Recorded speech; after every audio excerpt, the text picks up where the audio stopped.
selon bananga na bakabila na ba Félix bato wana ba respecter les critères et éligibilité ba condition d'éligibilité première condition ça faut être d'abord congolais tous dans le contexte où on a la loi dans loi accepter que ba congolais. OK, ba député congolais.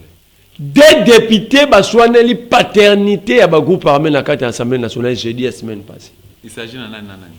Ba comme on a moi passé, ils appellent député ma 6000 balles. OK. Mon côté pas ces arrêts plénière et sili, il faut député, nous sommes avec une motion d'information. Député par rapport à ces conscriptions électorales naïe. Il faut aller au Bayou. Député Moya Massi a tombé le beaucoup. Aleki va passer parole Abi. Honorable président, honorable membre du bureau, honorable député, chers collègues, député Mogwaza Waza Tucci. A recruté Batu pour pas bon Batu Nangaï. Pour pas bon Tonanga ba carré minier Nangaï. Oh. Bakare minier naï. Les options ezoleka jeudi passé jour basalaki pour rangement état de siège. Na katia. Et basuka kindenge nini? Na katia assemblée nationale. Justement basuka kindenge. Yoga théâtre ça bien. Oh on a ba accusé pas tomber le bon objection. Président pas accordé parole. Mais c'est le président. Azoko silangai, ngai soki na recruté dans alimi lisusu. Soki na recruté, et ça parce qu'il y a recruté en 2020. A recruter sous Sigo pour faire botu langa ba carré minier na ngai. Singi Poulou l'honorable a collé bango la bilamba. Pendant ce temps, mboso ça la blague a sur le protocole. Singa de président, Sigo sur le protocole, yo protocole longwa, mambazo le beza sérieux. Président, ces deux individus, ils sont dans l'obligation de répéter ce qu'ils viennent de dire. Mozambique, non, rectifie, ce ne sont pas des individus, ce sont tes collègues, collègues par rapport à Marambo Babimisia. Ces députés ont répété leurs paroles. Et commission disciplinaire et Assemblée nationale. Grave, Sigo, pour moi, il y a une complicité à la classe politique. Aucun politicien n'a l'obéliango. Jamais Mbosso Tskalotsia Batouana en accusation devant la justice. Parce que c'est trop grave que des députés nationaux la paternité à groupe armé devant tout le monde. Et aucun sous-arbre de pèse. Babak bangon la tang na bangon ya soria ba robima na baba la po ba réclamer ils ont nzela. Babimi pété. Et ba député wana bazaki toujours avant-hier na congrès. Na parlé du peuple ba na bango son député. Donc, en dehors, il y a Rwanda, na Ouganda, na bateau tout le monde, tout le monde, na bango. Il y a des Congolais. Où bazar la carte ya mambo au Bomabiso. Je pose une question. Ba généraux nyonso o batonga rabanda ka betage ya ba monter ba 1 million, 2 millions, 3 millions, 5 millions de dollars bazwa mbongo wana. Zwa salaire nae, beta calcul. Ata beti 1000 en armée a otonganda kwa. Parce que le salaire a d'abord un caractère alimentaire. Ça pour la route, à l'abri des besoins, bah n'a pas besoin de traitement, batanga, balia, bafana nanda kwa moi bien. Grosso modo mutuka. Mais ce combien retourne bah inda kwa bah 8 niveaux. Et bah 5 niveaux. On a on peut me retourner sur 15. Oui bien où bah général bien soit on nda kwa général tête pour agir. Général tête. Au salaire bien calculer 10 millions péké. Na ba cortège ya ba 50 000 $. Cortège à 50 000 $. Mais salaire général dans le Congo, on a avantage à 5 000 $. Donc, dans cette affaire, il y a insécurité, il y a à boire et à manger. Deuxième, troisième problématique, il y a Est. Félix Eran a la mise en place à l'armée. Information, il y a sur le bateau nommé. Parce que même la chaîne n'a pas nommé Moutou. On doit se renseigner sur la personne. Parce que tant qu'il y a Tchara Bango, Azarana ba information ni sur bango. Pourquoi Félix Alunga Rolongo la général Moïne no Mundo Stena Est? Il est cité dans tous les mauvais rapports de la République. Pourquoi Félix Alunga l'a été? 2 fois ça l'est mise en place. Et il bosse à Alunga ba soit tine ba retraite entre autres on décane. Le général on décane ba retraite. Celle ba mise en place ba Mundo Sona Batikali. A sali deuxième mise en place, Mundo s'en a cité dans tous les coups. Batanga bango même ba mort ba ya ba Mamadou Ndal. Mais atikare pourquoi? S'il n'a pas encore l'âge de retraite, est-ce qu'il n'y a pas moyen de être dans le Congo central? Nde balongola mbunza mabe na est na tindie boy. Est-ce que Félix a encore ça? Et puis dans quel pays soldat qui est dans la mission de la province Moro Boubaché, on a bêti 10 ans, 20 ans? Dans quel pays du monde, yo yebi ou van pena basoda? Dans quel pays du monde on soda c'est comme chef d'état commandant à 14e légion militaire, mon bêti 20 ans place ou 10 ans. Soda batambu sakaye. Ça on l'a pas soit c'est familiarisé trop en ça sous ça là ti. Alors comment la mawaya bato to ba ça mabe a romo règlement na famille. Or l'état ça on a biso l'état c'est l'application des textes. Oh, ce moutoir est à rétablir l'autorité à l'État, à restaurer l'autorité à l'État. À comment mouninga ya bato, c'est familiarisé, c'est fini.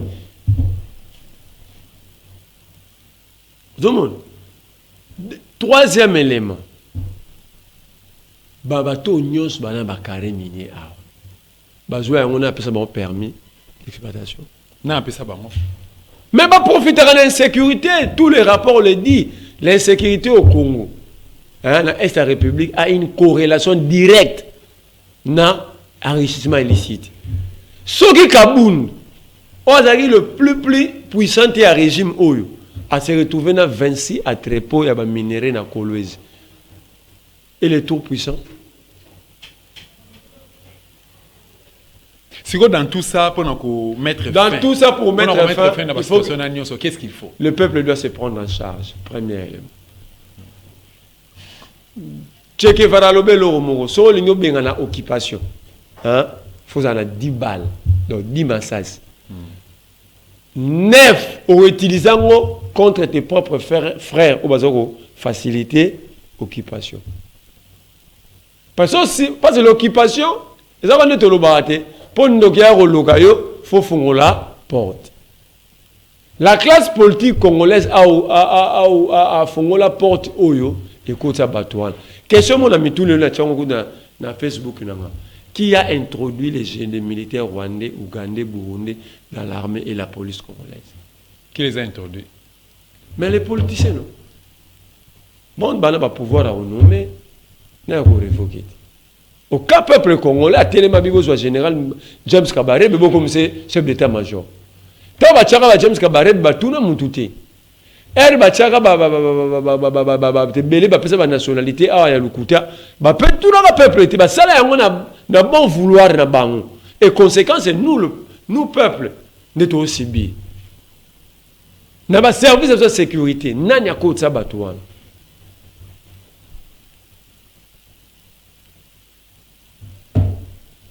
Donc la classe politique congolaise ndi ba auteur ya malheur.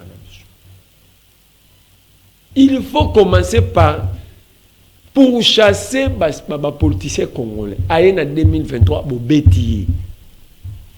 Aïe campagne électorale, bo bétier. Parce que moi je ne peux pas comprendre que à la 100 heures à niveau. Mais naïveté à peuple congolais peut contribuer à malheur. Le peuple congolais n'est pas naïf, mais le politicien va utiliser un mécanisme mongo. Oyo, hein, peuple azo bundanango. La pauvreté. Pauvreté au monde à peuple, c'est voulu, c'est une politique bien définie quelque part. Le monde au monde, c'est voulu, c'est par hasard. Toi, on a 80% des terres arabes. Si vous avez voulu, tu peux pas une bilan.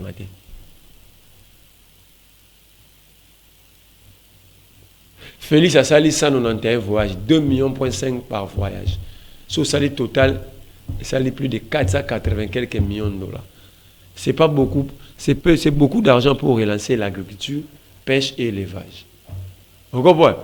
Comme Bazal défini, va créer la peuple Nanzala. Pour que tout dans Nanzala, ventre affamé n'a pas une oreille. Si dans Nanzala, on s'occupe de la politique. Moi, je s'occupe de la politique. Moi, je suis là, je suis là. Moi, le peuple a résisté à tes pas comme un moment affamé. Or, si je suis là, je suis la psychologie, même si je suis là, l'intelligence est vendue dans la Donc même si on dans l'anzala, à toi peut se matière au fond, le comme pena, la mousse Albert Einstein na ba Socrate ba yumuto na ozamaeli. Alors ça voyage. Ah ça hier. Voilà, merci Donc beaucoup. ça veut dire pour la citer rapide là-dessus.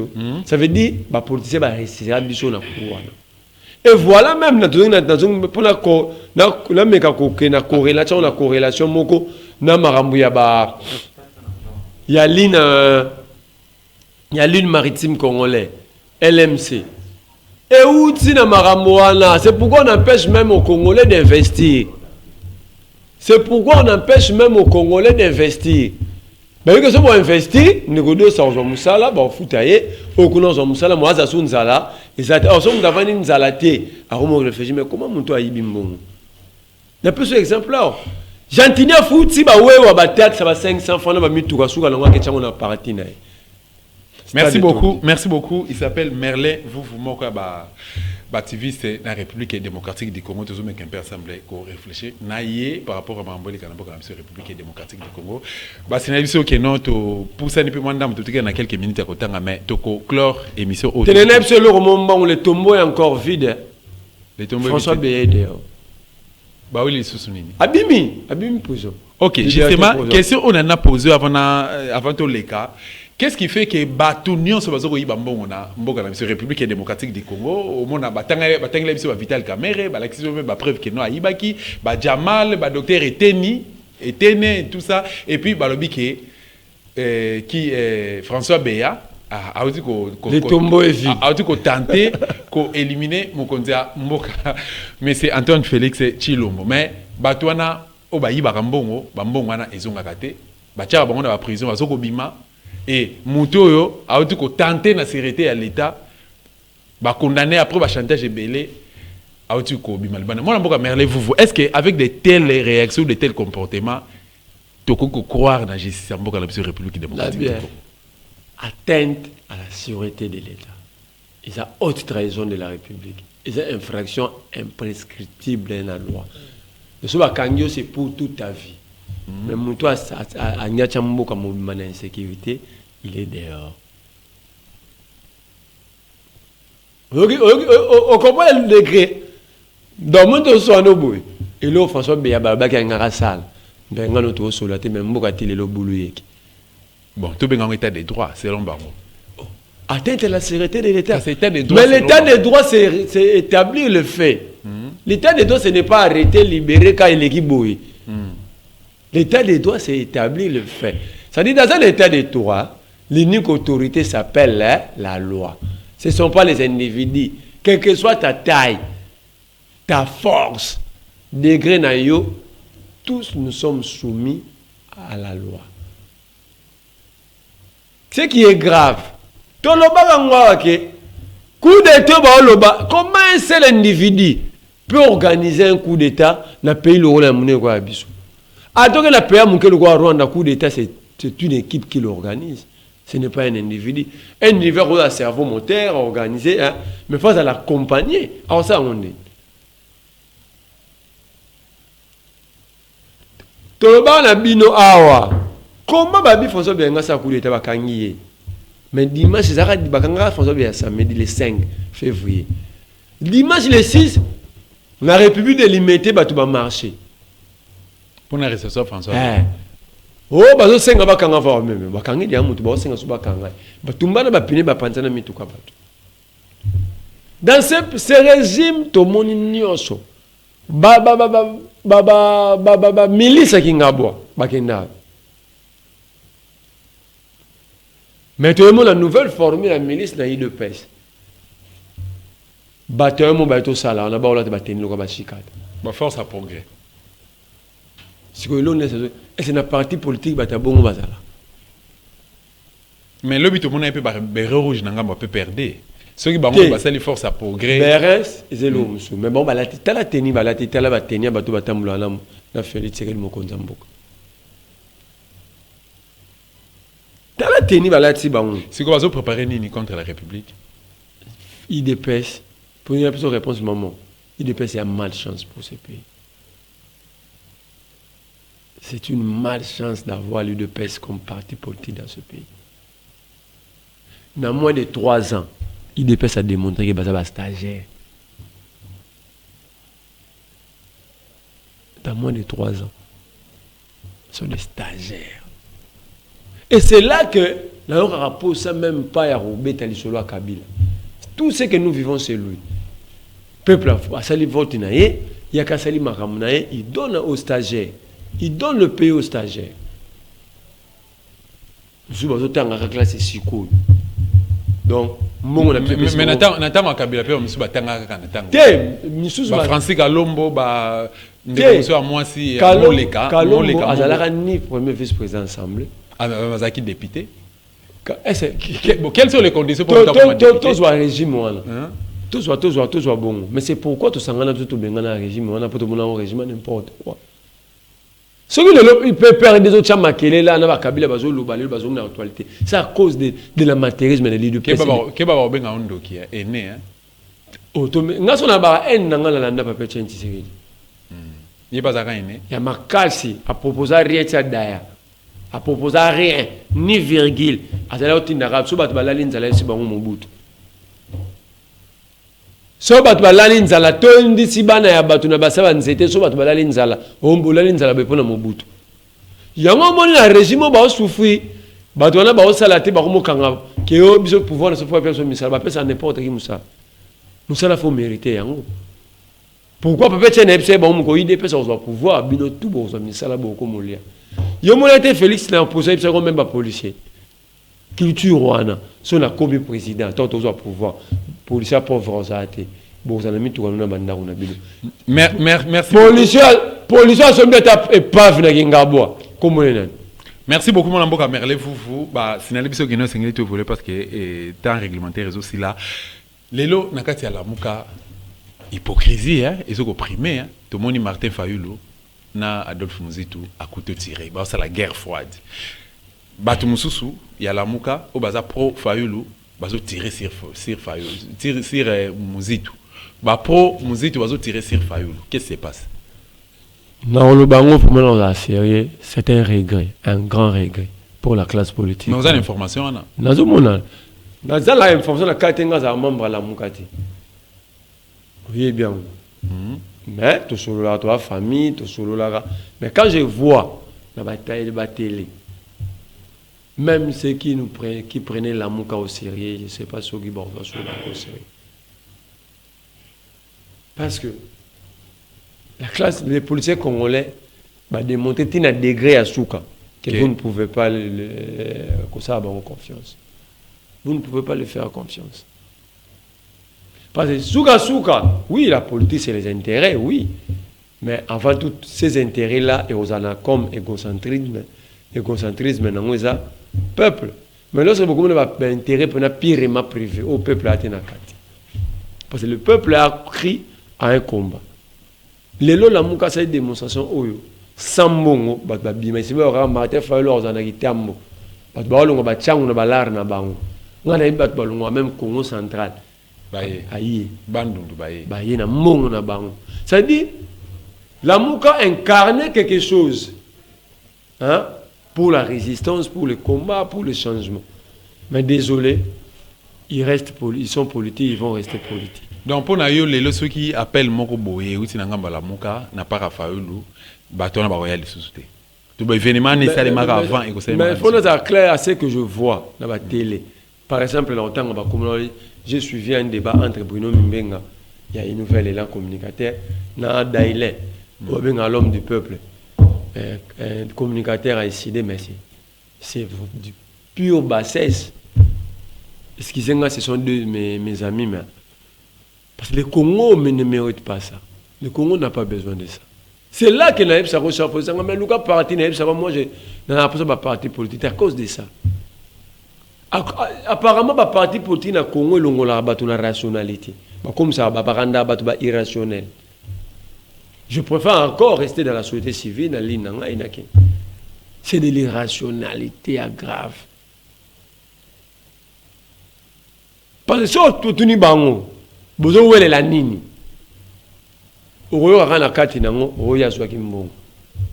Entre Fayulu na Muzitu. Oyo akabongo parce que ça se dit déjà. O bazo kwa kiziba o bazwa kimbongo côté ak Félix, au bazo ko akisi ba au bazo Morota Kabila. Alors je suis désolé moi je me apparemment Bitumba Oyo et Bandi Karatango Adolphe Muzitu a lancé a confirmé plutôt candidature à la présidence de la République. Ce que Bandi wana moi je regrette encore une fois de plus. Parce que tout dans la coalition chaque parti a la ligne. Après sur la mouke comme coalition au pouvoir. C'est comme coalition politique. Ne ba revendre té. Ça mais ça projet de société à une nouvelle les années mondiales sur le projet de société a décidé. Donc, décidé à la droite le Martin Fayulu a candidat na bango ya décidé d'abord. Na ba parti mosaïque ils ont accompagné décidé. Nouvelle est là pe à la droite le baque Muzitu a candidat na parti na ba partenaire na bango. Au moment voulu ba revendre té ba sali sikoyo parce que ba bomana a babi ke Muzitu a la candidat ko to bi Fayulu a candidat bon so babi ba pour na candidat moko ba la que ça bisonnion so programme commun ya basali.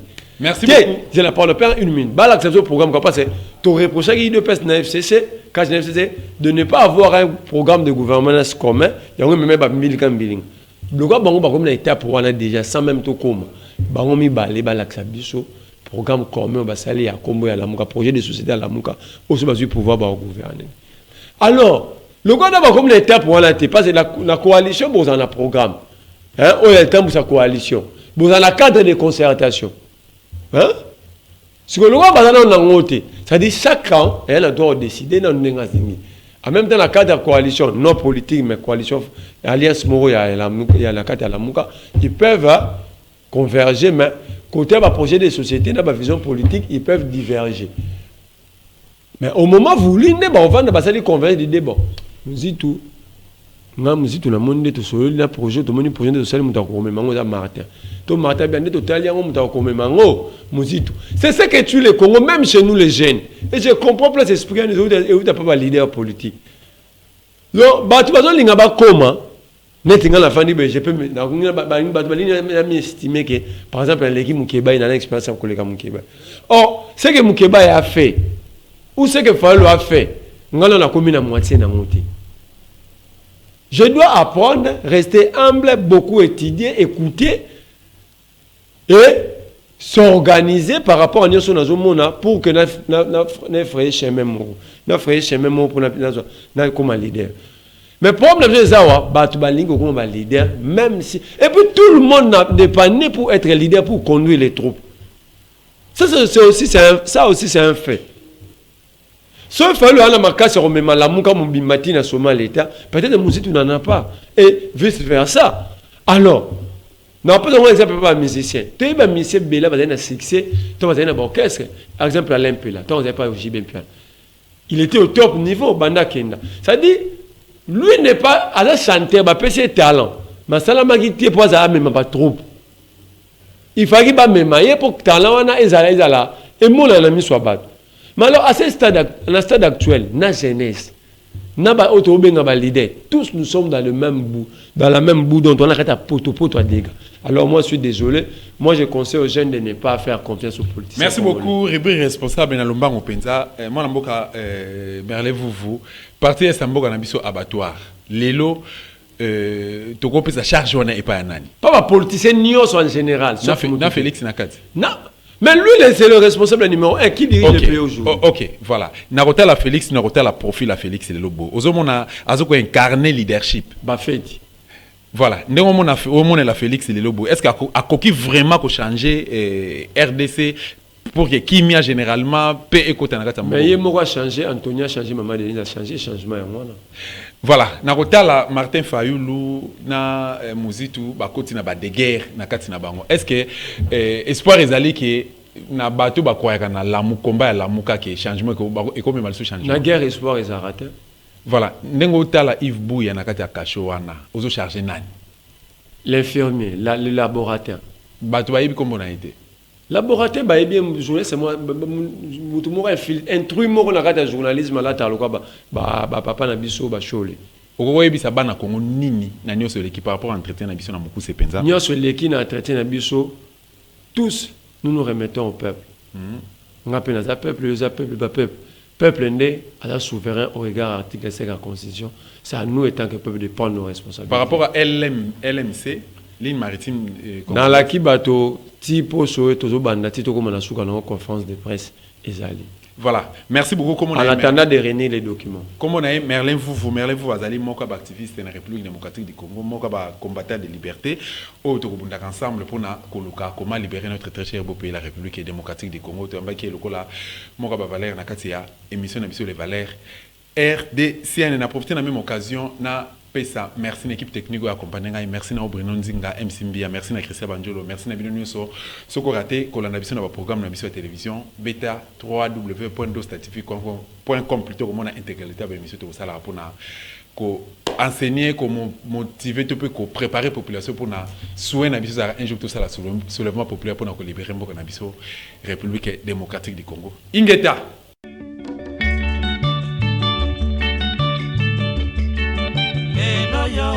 Kongo yo ya bankoko na biso tosambeli na Nzambe po abongisa Kongo yo ya